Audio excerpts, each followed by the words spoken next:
When approaching Novo Miloševo, former Beodra and Karlovo, the first sight that is seen are 4 towers that dominate the landscape. These beautiful buildings were constructed during the 19th century through great commitment of local residents, founders and benefactors. The faith of all 3 churches was often intertwined, connected, and they were all affected by the same misfortune in evil times. Still, believers have persisted for decades. They prayed in their places of worship, even at times when it was forbidden. They hoped and waited for a new, better time.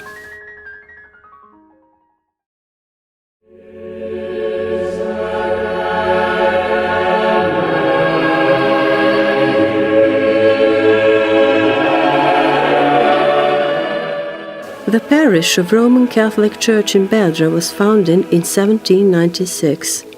The original church was made of adobe bricks on the site of today's parish house. According to Historia Domus, it was built by landowner Bogdan Karačoni. Laszlo and Lajos Karačoni, Bogdan's descendants, noblemen of Beodra, have built the Roman Catholic Church in Beodra in the period from 1838 to 1841, which was dedicated to Mary Magdalene. As the story tells it, it was built by 2 brothers, which is why it has 2 towers. The church is of monumental dimensions, built in the style of classicism. It is one of the few Catholic churches in Vojvodina that have 2 towers and an almost entirely preserved authentic appearance from the mid-19th century. It is interesting that, as was the case with all other buildings on the estate, the bricks for buildings it were hauled from 20 kilometers away from Velika Kikinda. The bricks were transported through forced labor by the joint forces of Serbs, Hungarians and Germans using countless ox carts. Massive timber was transported by Tisa from the vast forests of Transylvania, and then, during the winter, it was again hauled to Beodra by ox carts. There the logs would be turned into beams, planks, sleds. The church has a single nave, a semicircular apse and 2 bell towers on the western facade. It is oriented east to west, and it was once essentially a part of the dilapidated Karačoni castle. The construction consists of massive side walls and semicircular arches that carry semi-cylindrical values. On the apse, externally, is the entrance into the crypt, where the tomb of the Karačoni family is located. The year 1841 is engraved on the metal doors of the crypt. In the niches in the walls of the crypt are tombs of the some 20 family members. On the some of the tombstones there are coats of arms made of white and red marble, some of which represent real sculptural masterpieces. The interior of the temple is bright owing to large, skillfully placed glass windows. It is lavishly decorated by ornaments in stucco, which are nevertheless arranged tastefully and with measure, thus pointing to a skillful architect. The decoration consists of Corinthian capitals, rosettes and the arches of the dome of the altar. The interior is complemented by numerous statues of saints, altar paintings, decorative confession booths and the pulpit, as well as the crystal chandeliers, all of which blend harmoniously into the whiteness of the walls. In the choir area is the pipe organ, which is operating seamlessly, even being a century and a half old. The main altar, the pulpit as well as the altar to the right of the entrance were ordered from the Viennese master Rasinger, while the altar to the left of the entrance was probably done by the other master. The life of the third artistic carpenter, Fargosi János, was connected with the church by fate. When he arrived in Beodra, carpenter Fargosi started working on the rest of the wooden furnishings for the church as well for the other purposes in both castles. The confession booths, Desk benches in the church, cabinets for storing necessary accessories and vestments in the sacristy are the work of this master. As orders kept multiplying, his stay in Belder kept getting longer. Belder became his permanent residence, a place where he founded his family, and his successors today are reminded of his birthplace Forgasmesse only by their last name. The members of the Count's family didn't attend service together with other believers, but had special lodges built for them about the sacristy.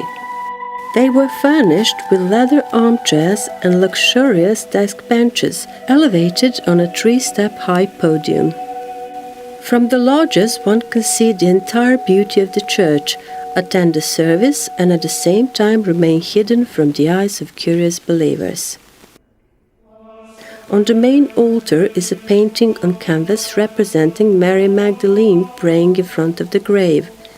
Mary's portrait is a young, corpulent woman with long, blonde, curly hair, kneeling before a low mound with a skull on the top and a high cross decorated with a bouquet of lilies. The painting was done in a realistic manner. The author of the painting is Grigoretti Meyer, 1842. At the left altar is a painting of the Madonna on a sphere, the work of Jacob Vorskag from 1856. A large tapestry of the Madonna with Christ was done by Irma Caraccioni in 1892 and donated to the church. It is interesting that the Caraccionis have built and furnished the church in its entirety, and only the bells were donated by a rich widow, Lovas Teresia. There is an interesting story related to the bells. Until 29 October 1917, the bells tolled from the towers. On that day, the bells were commandeered and, to the dismay of the believers, simply thrown onto the plateau in front of the church. The pieces that were collected were used for casting cannons somewhere far away. It was not until April 1932 that the Catholic parish in Belgrade bought 3 new bells. The charity contributions in money and crops were given, along with the believers after the Catholic confession, by Orthodox believers Cveta Kovačev, Misha and Dančika Gruin, Đura and Krasoje Doroslovac. The church board at the time had made a decision to sound and escort each deceased member of the 3 families on their way to the cemetery with the toll of the bells as a courtesy. This unwritten law has been maintained to this day. The longest-serving pastor of the Belgrade Catholic Church was certainly Bocani János. During his service, which lasted from 1828 to 1878, the new church was built, and this is considered to be one of the most important periods in the 2 centuries of the life of the parish. His close-knit friendship with the Orthodox priest Aksentije Jovanović, grandfather of Dr. George Jovanović, one of the founders of the Faculty of Medicine in Belgrade, lasted for several decades. Priest Bocani had lunch every day at the inn on the corner near the Catholic Church. Being a widower, elderly Jovanović also had lunch there on a regular basis. On one occasion, painter George Pecic, student of Konstantin Danilo, was also at the inn, and thus the depiction of the 2 great friends was captured on canvas. On the back of the big old painting, it remained noted that the work was completed on 24 February 1878. Next to the church is the parish castle, built at the same time as the church in the settler style.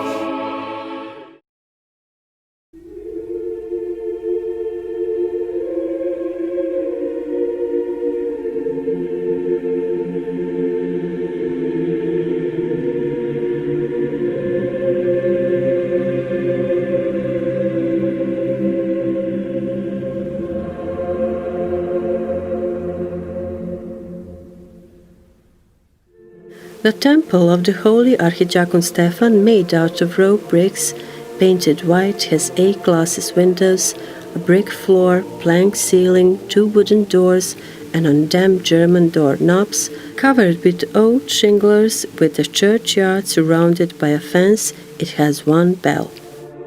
The church eventually became too small to accommodate all of its believers, so an idea about building a new, more spacious house of worship came up.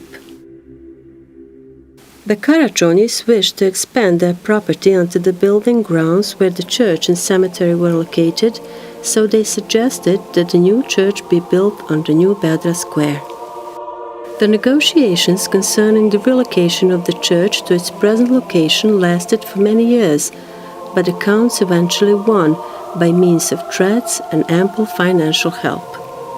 At the site of the old church, the Karačonis have built a semi-Olympic-sized swimming pool. The present church was built in 1872 as a 1-nave building, more modest inside than the 2 neighborhood churches, and incorporated into the old Beldra town center. It was built with the help of the donations made by local residents, believers, and a great participation of the Karačonis. Drawing on the experience of the neighboring Karlovo, which was building its magnificent church for several long years, the citizens of Beldra have built a smaller building in accordance with the financial possibilities of its residents at the time. When the church was moved to a new location, the cemetery was also relocated, and the tombstones which are not moved served as a payment in a churchyard. The church had Corinthian capitals on columns and molded decoration around doors and windows. The moderate exterior decoration that adorned the church was completely removed during the reconstruction in the 17th of last century, when the appearance of the top of the bell tower was changed in its entirety. The church was painted not earlier than 1904 through donations of wealthy believers whose names were engraved in the emblems below the wall paintings. During the same year, the church received a terrazzo floor paid for by the dowry by Gina Kovačeva and Marica Rauška. Due to the poor quality of wall paintings, the church received new wall paintings during the 80s of last century. Wealthy believers have once again given donations, and in return their names were engraved in the emblems underneath the paintings. The interior of the temple is adorned with a highly decorative and splendid Baroque iconostasis, which was brought from the old church. According to the inscription on the cartouche, it was made in 1778 and brought to the new church in 1874. It was made somewhat bigger for the needs of new church by the addition of decorative elements. The icons on the iconostasis are the work of Theodor Popović, painter from Bečkerek, who belonged to the famous Popović family of artists. It is through this work that he has proven himself an artist of great significance, with a great role in the development of painting in the community of Serbs in Vojvodina in the 18th century. The iconostasis is divided into 3 zones. In the first zone are the throne icons, and below them on the plinth are medallions with symbols. The throne icons are divided by the columns of the Corinthian capitals. In the second zone there are 2 rows of standing figures of apostles and prophets. In the middle is the coronation of the Madonna. In the third zone is the crucifixion with the accompanying icons of the Madonna and the John the Baptist, and laterally arranged are the medallions with scenes of the suffering. In addition to the iconostasis, the gilded, wood-carved ornaments surrounding the painted areas in the Baroque Rococo style, whose author is unknown to us, are also of great importance for the cultural heritage art. The same rich wood carvings are found on the bishops and on the Madonna's throne as well, where there are icons which were painted at the same time as the ones on the iconostasis. At the beginning of the 20th century, the parish built 2 church school buildings, one of which was located directly next to the church and served as a church hall for meetings, gatherings, and celebrations. After the Second World War, the objects have been confiscated, so the parish has built a church hall in the churchyard, with the help of local authorities at the beginning of the 21st century.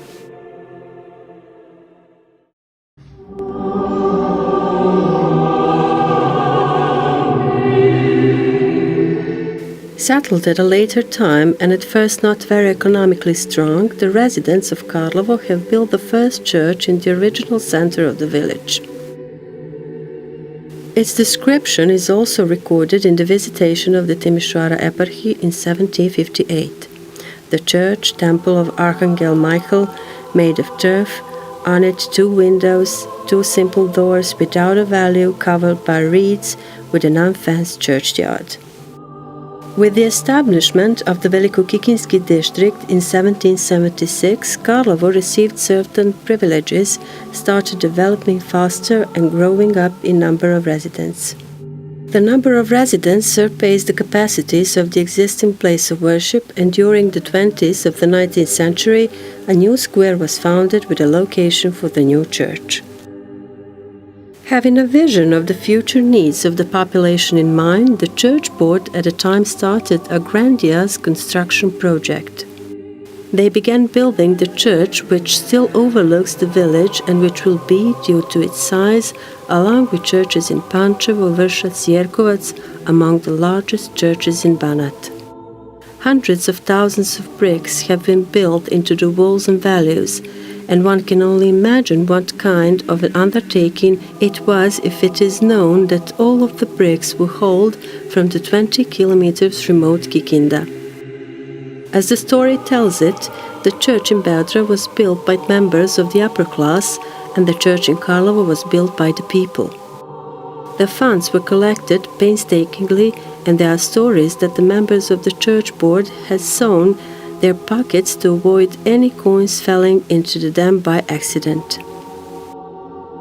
One was not even allowed to think about deliberately taking the money, because such a person would be then cursed.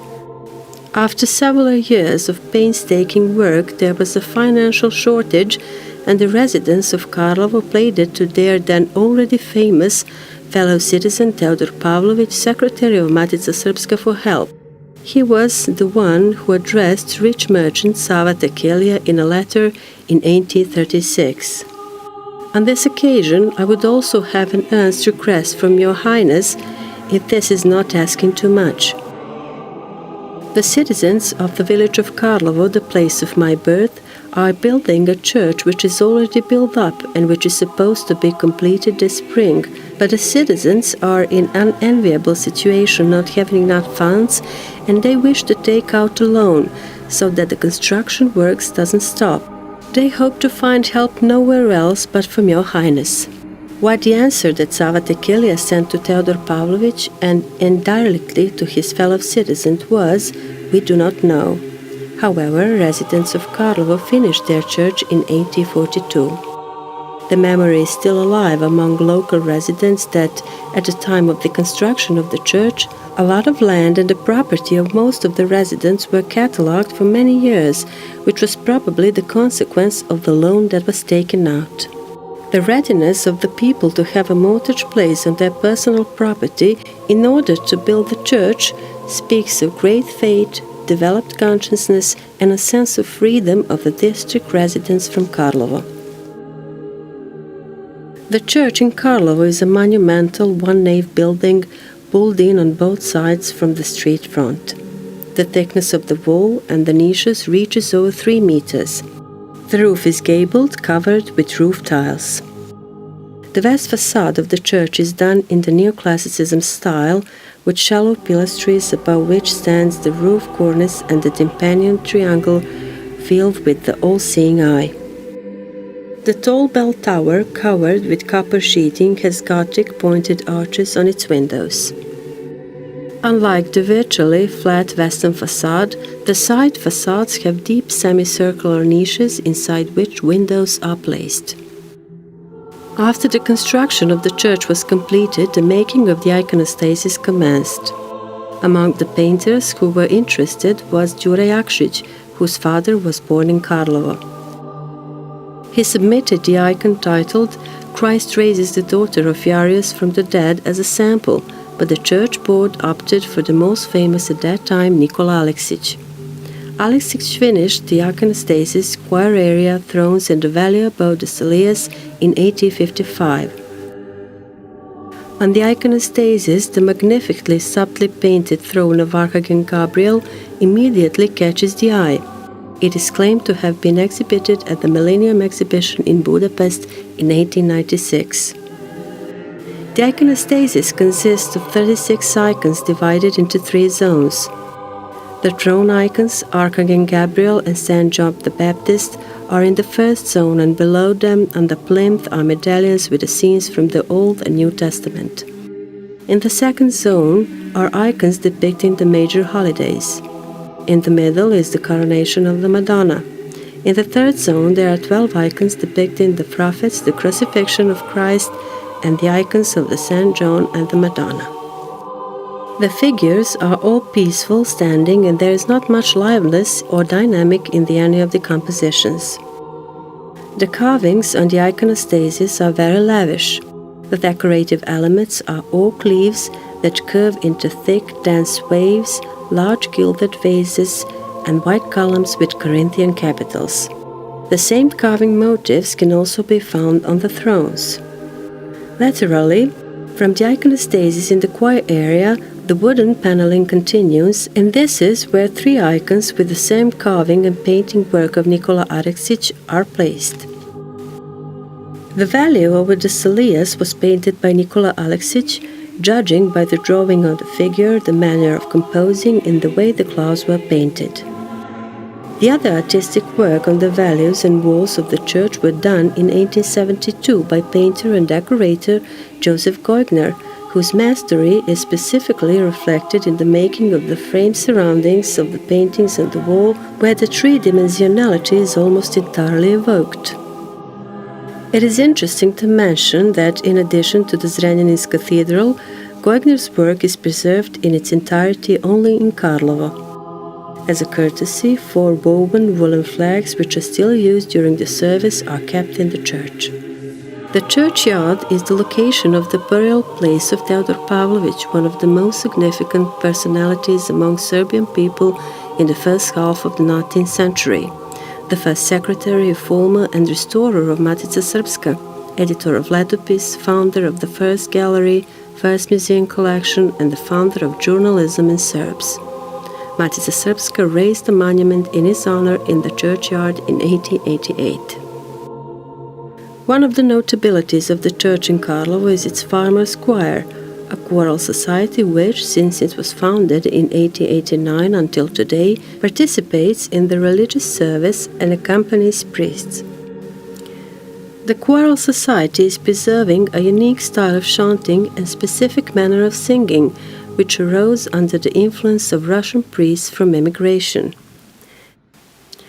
Many generations of the choral society, while not being familiar with the notes, sing solely by ear, while preserving their spiritual heritage from being damaged by the ravages of time and the challenges that it brings.